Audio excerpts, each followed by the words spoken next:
Hello, ladies and gents. Welcome with our new call, or the first call of the year actually, from the Market Sentiment.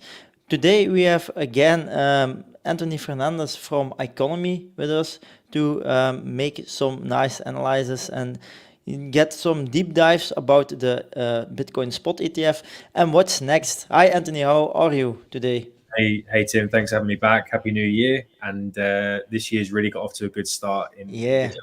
So Yeah, for you too, good health and a lot of crypto gains. hopefully, I think it's going to be a big year for us anyway. Yeah, I think also. We started the year good with the approval yesterday, and I think yeah, the Ethereum ETF maybe will also be approved in the coming months. We will see, and that's where we're gonna talk about. I think also.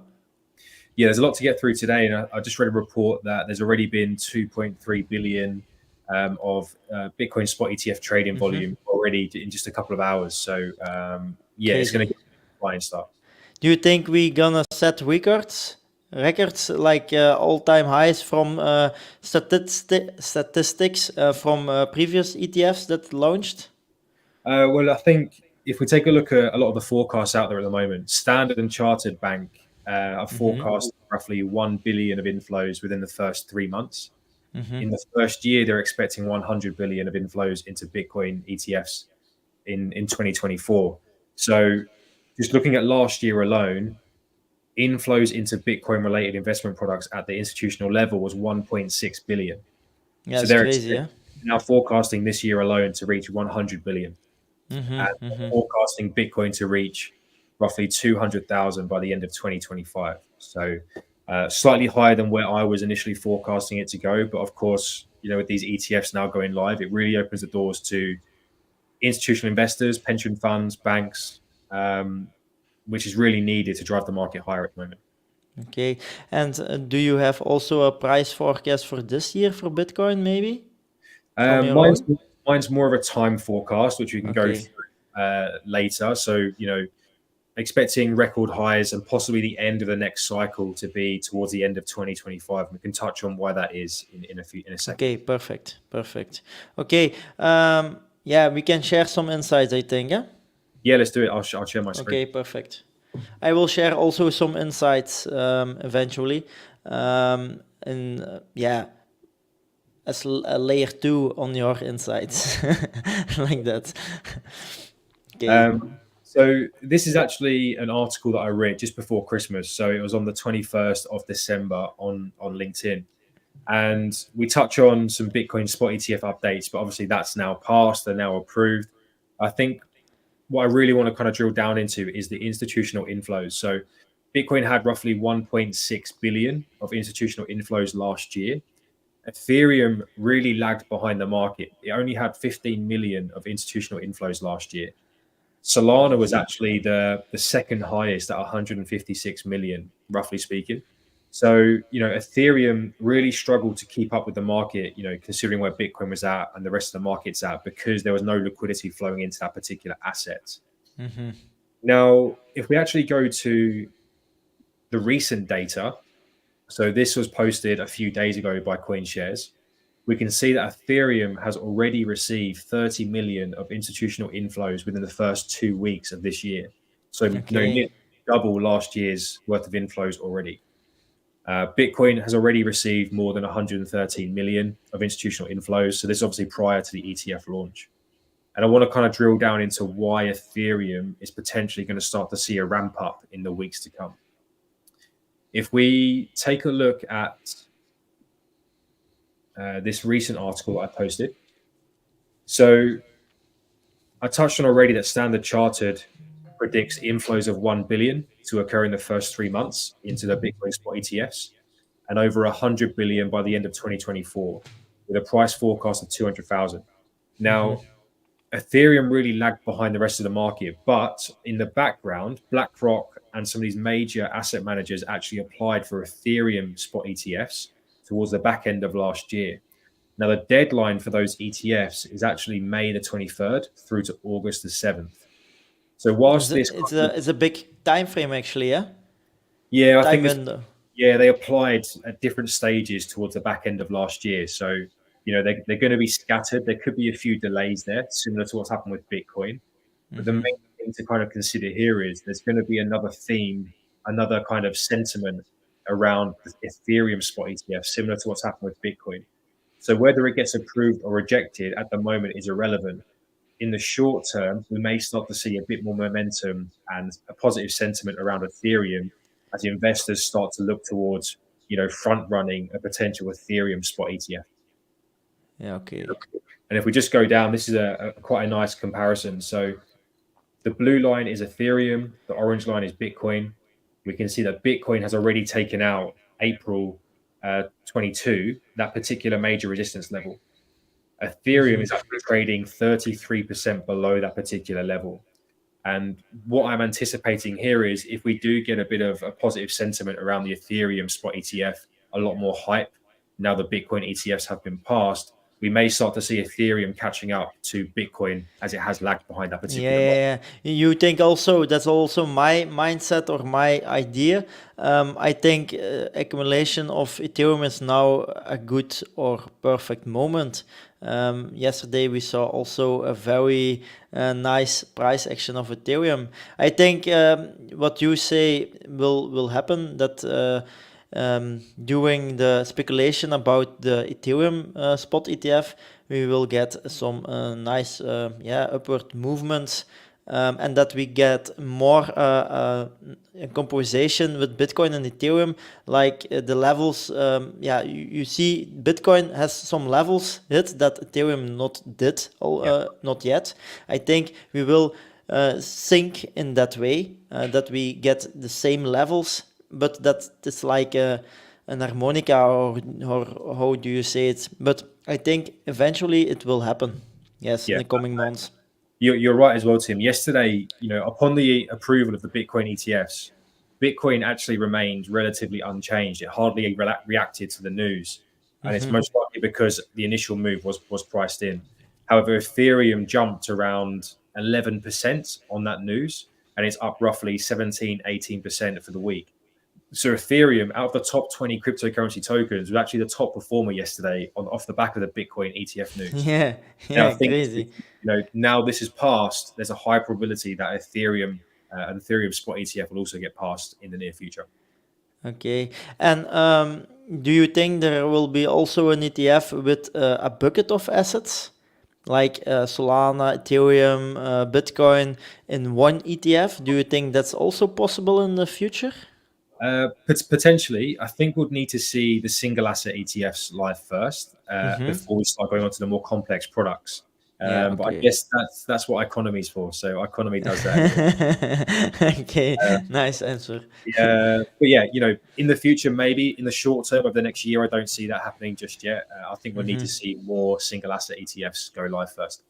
Okay, perfect. But yeah, I guess on that resistance zone, Ethereum $3,550 would be the next key resistance for me. So that's my next target for Ethereum in the short term. Okay, nice.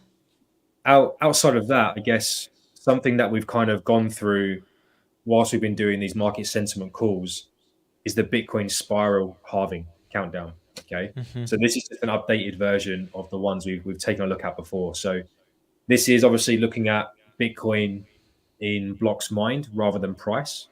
So, we're now coming up to the halving event, which is expected to be on April the 8th, off the top of my head. So that's the next major deadline, just a couple of months away. Yeah, it's less than 90 days actually at this Yeah, moment. I think 89 at this moment. It's crazy. It's not long. coming around quick. So, we have the Bitcoin halving event next, then potentially the Ethereum ETF deadlines as well. So there's some big major events coming up. Obviously, we've had a big one today with the ETF approval, which is Hmm. great news. We can go into that liquidity in a second as well, because I have some data to share in terms of seeding capital and how that's going to impact the market. Okay, perfect. But yeah, based on this spiral chart, 2024 should be a very good year for Bitcoin. And then as we go into 2025, that's when you want to start looking at when is a top coming into place. But on average, a Bitcoin peak occurs roughly 1.5 years after a halving event. So that would indicate the tail end of 2025 to be the next bull market peak. Yeah. I have also November 25 in my mind. Nice. I For think for the that's all-time high for the bull run then, huh? And I think all-time high for this bull run, I think we can hit 150k. 200 is also possible, but I don't know what will be the inflow of the ETF. I think it will be a lot. It will be like 4 billion, I think. yeah, And I think the price action will go not that fast, but more gradual. That's for sure, I think, because the gold ETF did the same. It was not expensive, yeah. and that's also good. I think they will add more and more and more, not everything in one time. That's what I think. But it's healthy for the price action also and for the system. Yeah. Definitely. And I'm expecting that kind of 160 to 200k top as well. Mm-hmm. The last three bull market peaks have all occurred in Q4, so 1.5 years post halving. So I've kind of got this area grayed out for when price action starts to move into this area. I'll possibly be looking to reduce some exposure in the market. So yeah, it's more of a time rule for myself. So I'm looking for the spiral chart to move into the second quarter. I'll then start looking at where it's at on the price action as well. So Okay. Just you look to the spiral and then you present it on the charts actually. yeah, because for myself, I'm not short-term trading. I'm looking for long-term, Yeah, I yeah. guess 1.5 to 2 year time horizon. So I'm staying long with my investments. I'm buying more each week. Unless Bitcoin breaks down from this channel, then I'm staying long. And until the spiral chart reaches the second quarter, then I'll Mm-hmm. start to look at price action on the shorter term time frame as well. Okay, perfect. And do you look also after altcoins? Do you also trade narratives? Yes, been big on Solana. I think we picked Solana about 6 months ago, Tim, in one of our first market calls. So we've done pretty well there. Yeah. You sent me a few nice tips. That's the Yeah, also, yeah. With pleasure. one thing that I was going to bring up as well is the seed capital. Mm-hmm. So this week, I think it was Monday, Tuesday, you had a lot of the applicants actually update their S1 forms with the SEC, detailing their initial seed capital and their fee structure. Now, Mm-hmm. VanEck proposed that they were going to seed their ETF with 72 million. We had Bitwise disclosing a seed of 500,000. Pantera Capital expressed interest in donating 200 million to that fund once it's approved. We then had BlackRock with 10 million seed capital, ARK and 21 shares with roughly 500,000.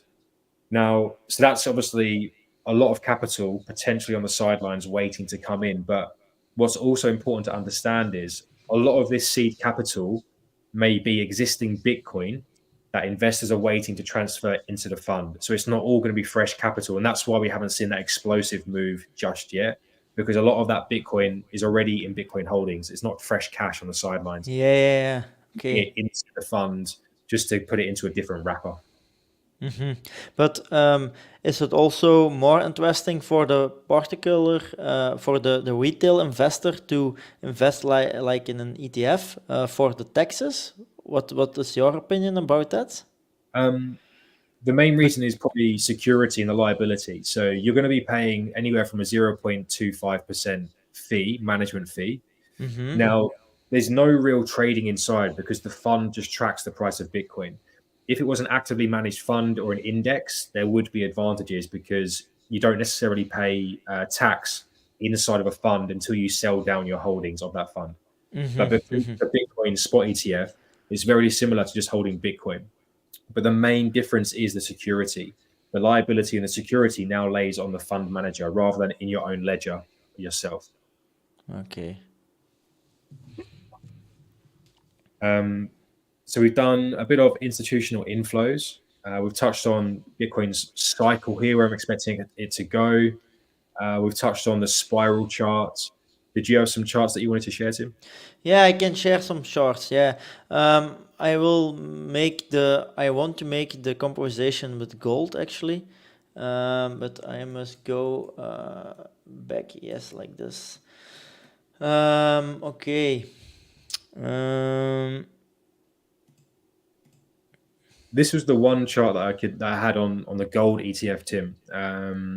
This is a presentation I did a few months ago at the London Investor Show, and was actually going into the Bitcoin spot ETFs that were pending. So this was presented back in September, but I guess the narrative is still the same. This was the first gold ETF that went live. I believe it was in 2003.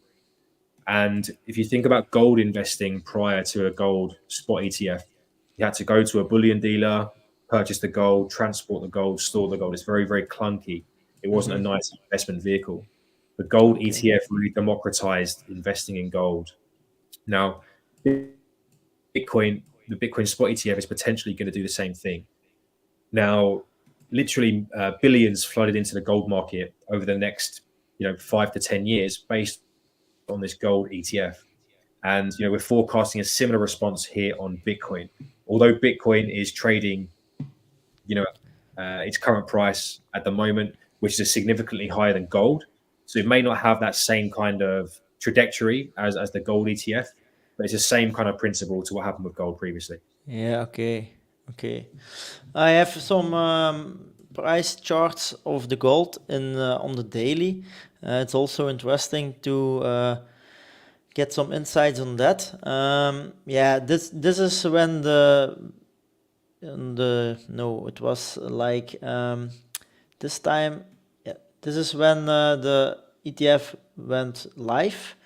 On the black line, went the spot gold live, spot ETF gold live, and after that we saw a price pump to this level, and after that we went back down, and I made some nice technical analysis. We see that when we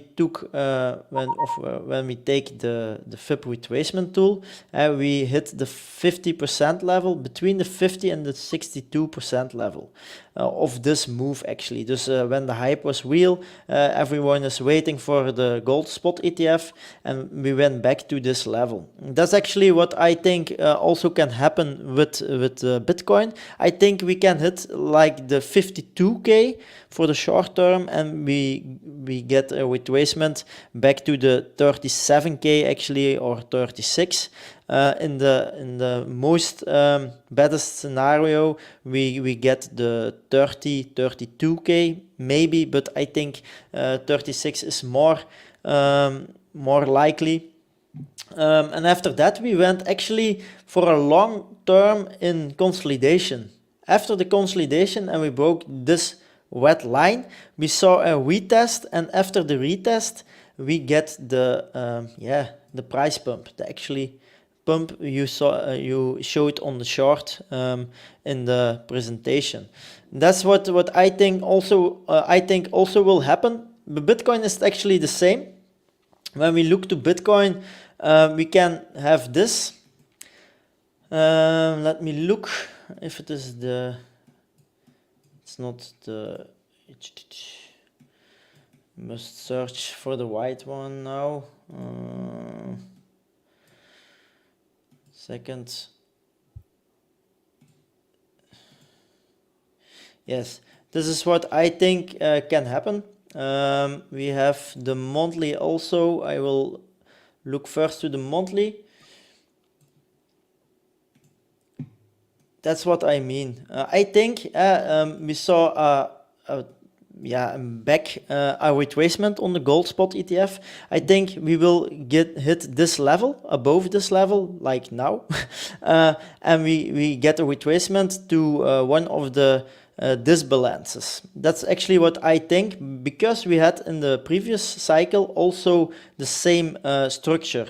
We had a price pump, and when we hit this level, it's the same as this, we get a retracement back. In the first cycle, it was the same. We get a retracement back, and after the halving, we went 3 months in consolidation. Here also 3 months in consolidation, and then we get the price pump. I think we will see the same. We will maybe get higher to 52k, and we get then a wick like this. The wicks that you see here. I think we will see the same actually. When we look to the weekly, I have another analyze on the weekly. Give me a moment.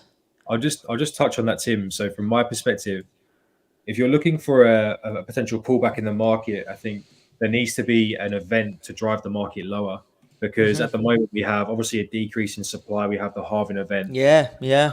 Liquidity now flowing into the market. So if we're looking at any potential event that may cause a rapid decrease in the market, it could be a recession or a potential market crash in the stock market.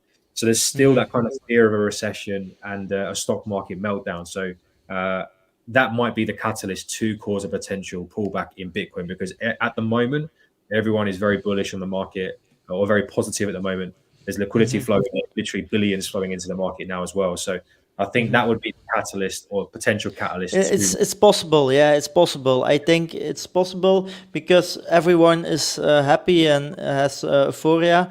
I think it can happen. When we look to this chart, here you see the halvings, but when I show you the bottoms in the bull market, actually, when we had the pullback, this is actually the reversal point where we in each cycle had a retest on that point. We saw it here also, a nice retest on this point, and this is what I also expect, a retest. But yeah, we have the halving here, and it happened before the halving, and now we are very close to the halving, like 90 days. Maybe it's the spot ETF is a catalyst why it not will happen.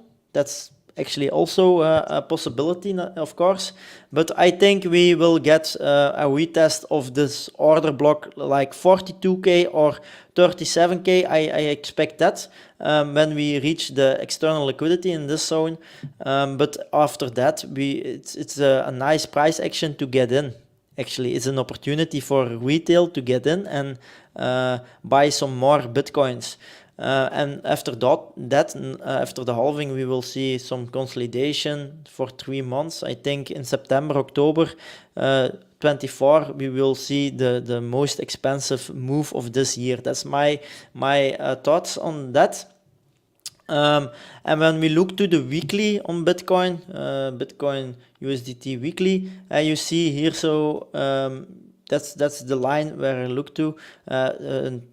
What number is it? 52k. It's actually the number. And yeah, I'm just curious if it will happen, because this line is actually also an important line. We did a retest, we fall below, but now we are back on this line. When you look on the weekly, you see it nicely. Okay?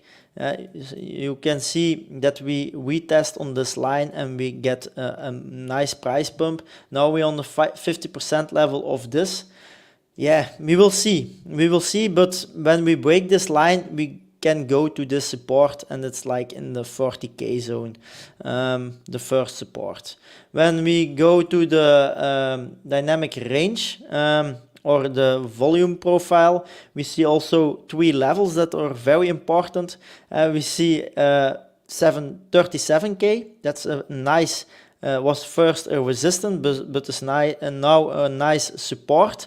And we see the 30k. That's also a very good point where we can go to. But when we look at this, is the most important resistance. If we break through, we can go a lot higher. I think we can go to all-time highs and retest on this box. That's what can happen actually. Yeah, we will see. I think it's important to follow up the price action now, how the reaction is on specific price levels, and after that we can see what we can do for as anticipation actually. That's what I think the market will do, Anthony. Yeah, no, I agree. I'm seeing, any pullbacks to those areas, I'm seeing them as buying opportunities. So, I think a move back into 42K or 35K would be quite a large move from today's level. So ultimately, long term, if you think long term, with Bitcoin's supply reduction, the ETF going live now as well, I don't see any reason why you wouldn't be buying at those levels to hold Yeah, long. yeah. No You brainers. just buy again to get more bitcoins Exactly. or other coins actually, because other bull runs we saw also retracements of 30% or 20%. It's possible, I think. Yeah. I think we will do the same as other bull runs, but more not that volatile, I think, but also like 20% is actually manageable in my opinion for It crypto. sounds extreme. It sounds extreme, but in cryptocurrency, a 20% move, I think, is relatively normal. It can happen in a pretty short space of time. So. Okay. Do you have other insights you want to share, Anthony? I mean, yeah, no, that's it for today. Very heavily focused on Bitcoin. The next one, maybe we can start looking at some altcoins. There's been some big moves in the altcoin market. So maybe next sentiment call, we can go through the top performing categories within cryptocurrency as well. So I have some Yeah. data on that, and we can start Okay. looking at some altcoins as well. Okay, thank you. It was very interesting. I think the most interesting things we had to say were where we spoke about. Next time we will speak more about narratives and that kind of stuff, altcoins, and yeah, maybe Ethereum that get a nice price action in the meantime. I want to thank you, Anthony. And hopefully within a month we have nice levels to talk about. Yeah, looking forward to it, Tim. Thanks for having me. Appreciate it. Okay, bye. See you. Take care. Bye.